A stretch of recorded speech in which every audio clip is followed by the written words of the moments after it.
Welcome to Beyond Surviving, the safe space for survivors of childhood sexual abuse to receive support, resources, and share their stories.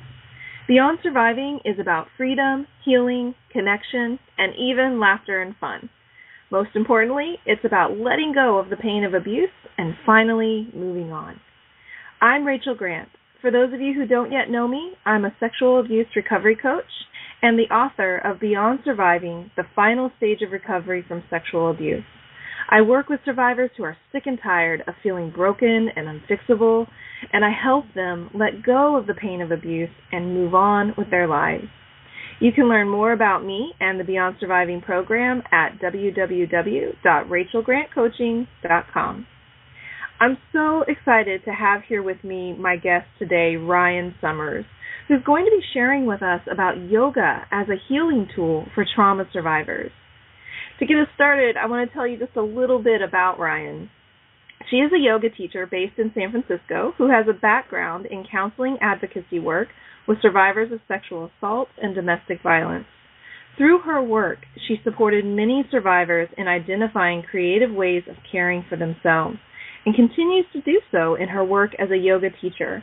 Ryan believes that yoga allows for greater resiliency and healing through mindful breath and movement. Ryan, thank you so much for being here today.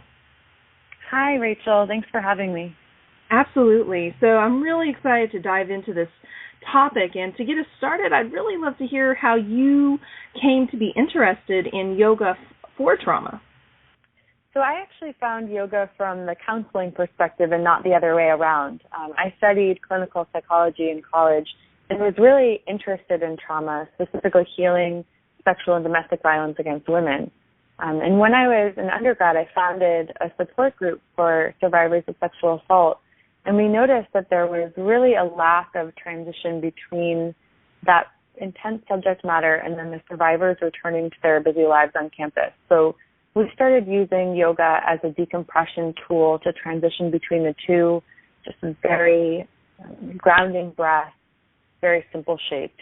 Mm-hmm. And then when I was working as a counselor and advocate for sexual and domestic violence post-grad, I noticed, again, that shallow breath work in my clients. So we started doing visualization work, deep belly breath. So my kind of interest and passion started with the healing side, and then I saw yoga as a potential tool in that healing process.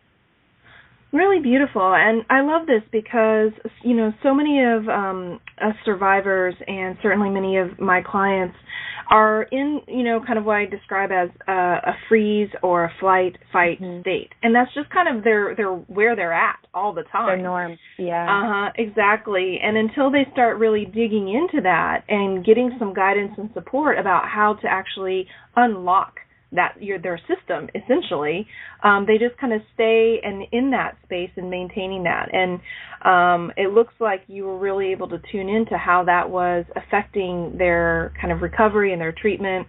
So I'd love to hear more about how yoga can really benefit survivors that maybe you don't find in other modalities.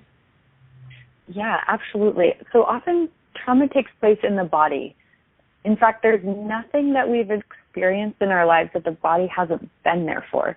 So I believe that trauma in the body really necessitates a healing technique that works with the body. I mean, I think talk therapy is incredible. Coaching is incredible. There are so many modalities that are really important in healing. But I think we miss the entire picture when we leave the body out of the healing process. There's actually a physical and a neurological shift in patterning that takes place during and after a traumatic event. So yoga can combine mindful movement and breath to shift that pattern and bring it towards a more healthy baseline.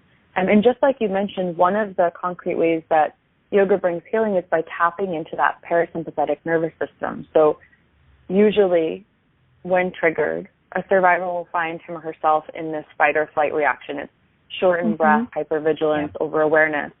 And by paying attention and lengthening the breath, by moving slowly and actually finding yourself in your body, we can soothe that response and bring it more towards a rest and digest, a lack of hypervigilance, and an easing in. Absolutely. And I think what's really interesting, having done this work for some time now, is I think people find their entry point into healing that works for them. And, and sometimes coming in from the cognitive space first, or coming in from the body space first, and then having a combination of the two maybe, or, kind of putting it all together. But I absolutely agree that while I work quite a bit on kind of the neurological wiring, like on the brain level, that more and more I'm seeing how bringing in even just, one or two exercises that are about body awareness, orienting, getting present to your space and your surroundings and being grounded in your body makes such a huge difference. Because you're absolutely right. The trauma is happening both to our psyche and to our physical being, especially if it's sexual abuse. Yeah. And so, I know for me, having done yoga and gone to yoga classes, that there's a lot going on there. And being tuned into this, and being aware of the fact that people can, get triggered. I've seen people get triggered in classes and teachers not necessarily know what to do. And I think there's probably something very distinct between just going to a regular yoga class and going to a yoga class that's really, I think, where the teacher is trained or focused on supporting survivors. So can you make that distinction for us? What's the difference? And for our listeners who are thinking, oh, this sounds really great, but how do I know? What should I be looking for? Yeah. How do I distinguish between a class that's going to help me in the way that, Ryan's talking about and one that might just end up being triggering? Can you tell us a little bit about that? Yeah, so in a perfect world, every class would be sensitive to trauma, right? You could have every teacher take a trauma training. You could make sure that people recognize the signs of triggers. But because that's not always the case, it's really important to create this specific safe space. So the main difference is that most yoga classes, and I'm talking about a vinyasa, which is a sort of faster class, sometimes heated, they'll have a lot of stimulation, right? They'll have really fast-paced poses, often one breath to one movement, where people can tend to kind of lose their breath because they're trying to keep up. There's often loud music. There can be physical assists without consent for each assist. And there's generally this culture of kind of striving, right? You're trying to do the most advanced option of every pose and a sea of other people who are taking really similar movement. And it can be a lot going on. So I think all of those factors combined can really lead to a loss of control, just trying to keep up, not really feeling your body. So when yoga is sensitive to healing, it creates this container where there's a lot of language around choice. So a survivor can choose to take a shape or choose not to take that shape and do something else. They can breathe in a way that's feeling grounding and spacious for them. They can really listen to their bodies and know that every pose is just as valid and valuable as any other pose. So there's no hierarchy, there's no arc. And in my private sessions, I really work with leaving it up to the student as far as how long he or she will actually hold a certain pose. So I'm not giving commanding language. I'm guiding. I'm giving options, absolutely, but the survivor is the one who knows whether that shape feels good in their bodies.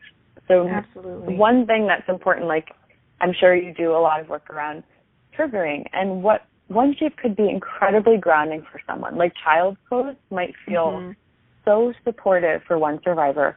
For another, just having their head down on the floor and not being able to see their surroundings might be awful. Yeah. So knowing that, even saying, okay, if at any point in the practice you want to take child's pose, this is a safe pose, that actually might not be true.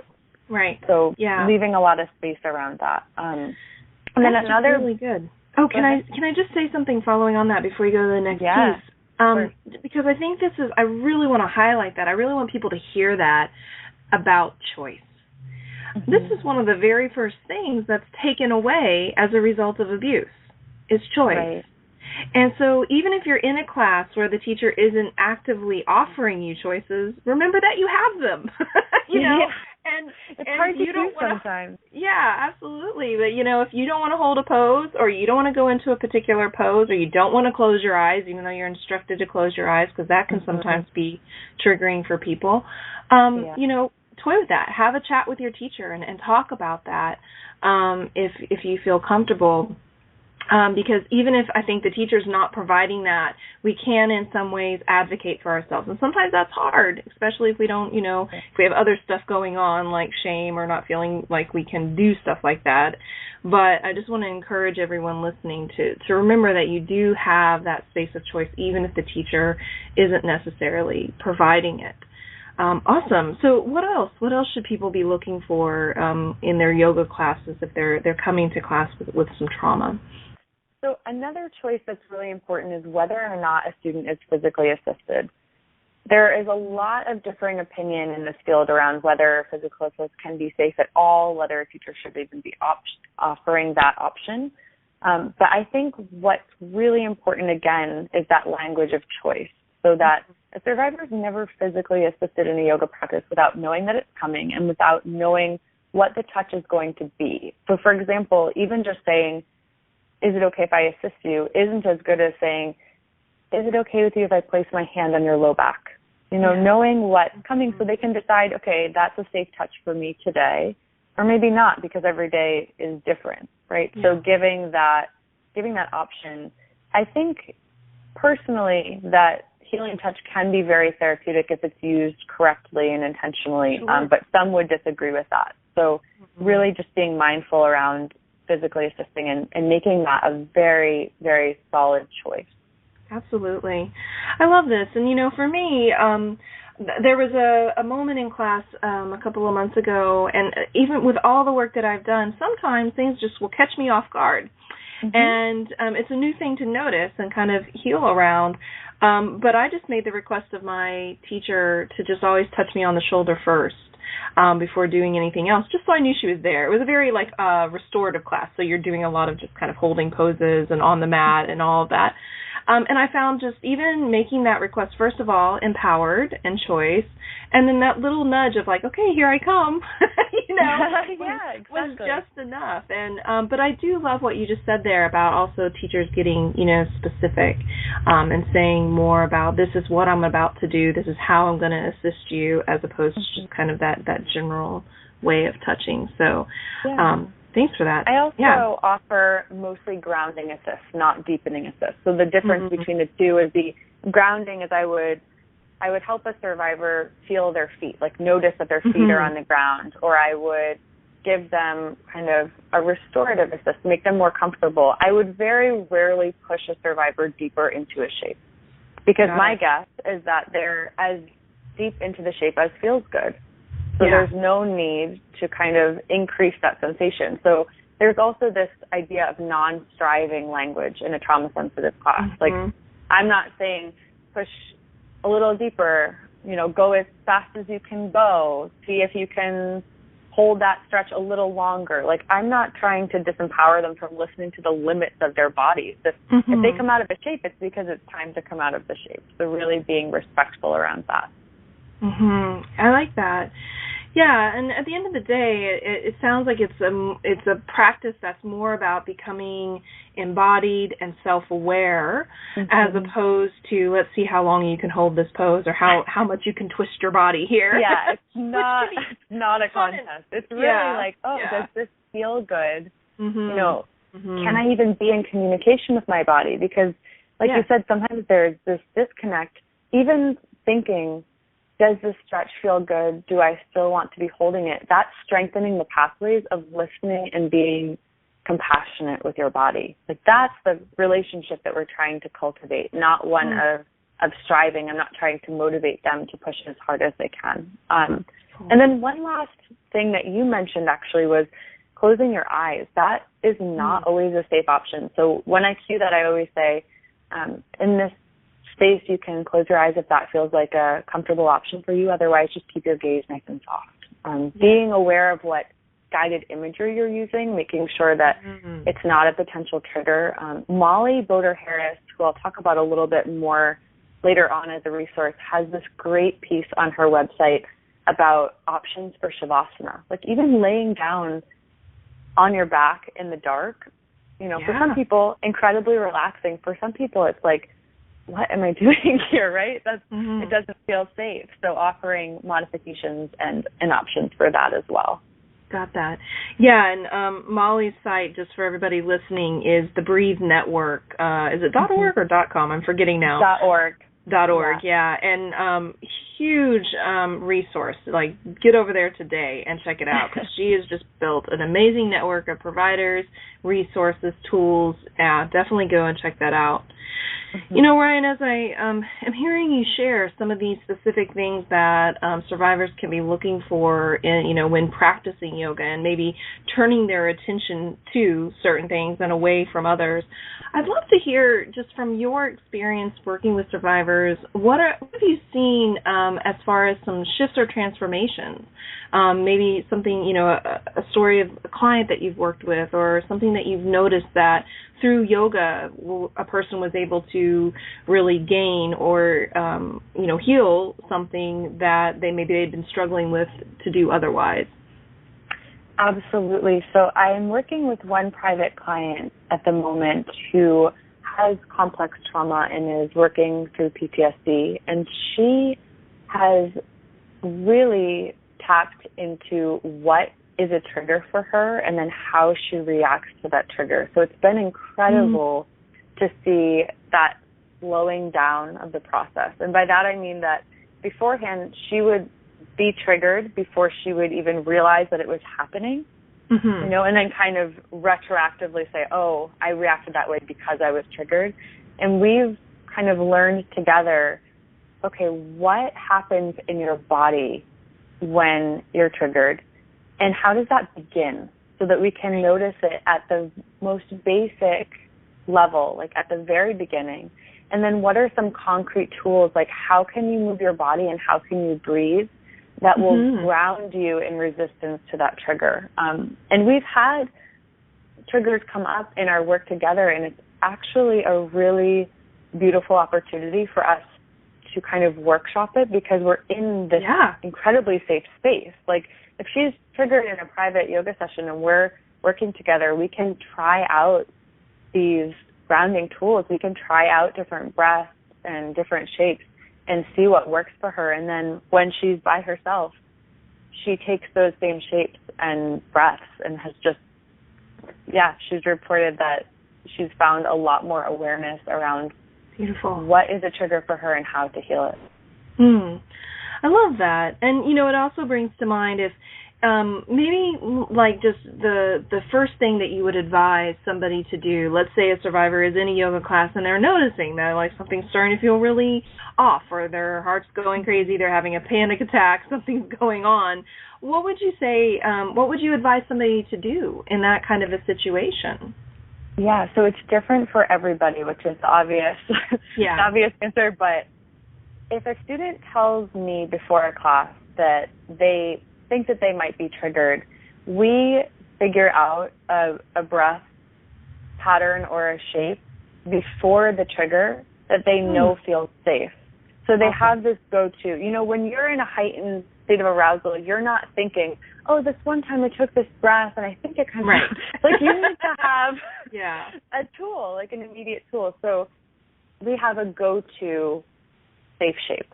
And so without question, at any point in the practice, if they're starting to feel a little off or in need of support, that's the shape that they take. Oh, that's beautiful. I love that, because everybody, I think, listening could kind of tune into that for themselves and kind of experiment with shapes and kind of notice. And I also love what you said there. I mean, it's a very vulnerable thing, but to go to the teacher ahead of time and say, hey, just so you don't have to say I'm a survivor of sexual abuse and I might take this pose. You could just say, hey, there might be times during the practice where I'm going to need to just take a moment for myself.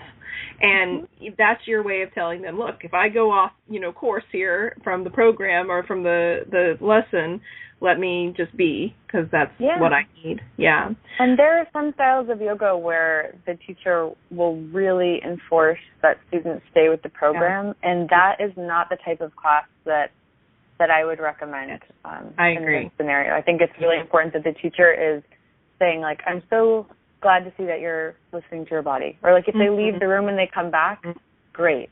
Yeah. Like, really just commending people for taking care of themselves, because it's incredibly wise and sometimes really difficult. Yeah, absolutely. So let's talk about a few other resources that survivors and practitioners can really use to really further understand yoga as healing. So one of the resources that you and I both mentioned is the Breathe Network. And what I love about that is that it links survivors with healing modalities, including yoga, but also acupuncture, talk therapy, coaching, rolfing, a number of healing services that a survivor will know are safe. So you can go to this website and say, I'd like to try this and that, and it will connect you to healers in your area. So that is one service that I just think is really beautiful. And for me as a practitioner, it's connected me to you and to lots of other healing service providers. That's been great. In terms of research, there's some really exciting stuff going on in Brookline, Massachusetts. There's a team with Cecil Vanderkolk and Dave Emerson doing a lot of really qualitative and quantitative research on yoga as a healing tool for trauma. They call it trauma-sensitive yoga, and have kind of built modules around it and are testing those. So it's finally gaining some traction. People are really interested in it. It's a really exciting time to be doing this work. Beautiful. Yeah, I think that... Oh, go ahead, Ryan. Oh, I was just going to say one more thing. On my website, I do have a link that has a list of further resources for reading. If you're really interested in yoga as a healing tool and yoga for trauma, there are about 15 books, and I'm working with other professionals in this field. Just keep adding to that list. So it's a great resource for anybody who's curious and just wants to kind of learn a little bit more about it. Got it. Yeah, really nice. And I really appreciate you coming on the show today and talking about this aspect of healing. I am glad to hear that it's gaining more and more recognition and attention, and that we're, as healers, starting to really think about, the whole mind, body, spirit connection more and more. Yeah, exactly. That's some research. Real. It's not like this new agey, like woo-woo-y thing. Like, no, it's really real. It's like if you even in Boston. I know, right? Boston, holy cow.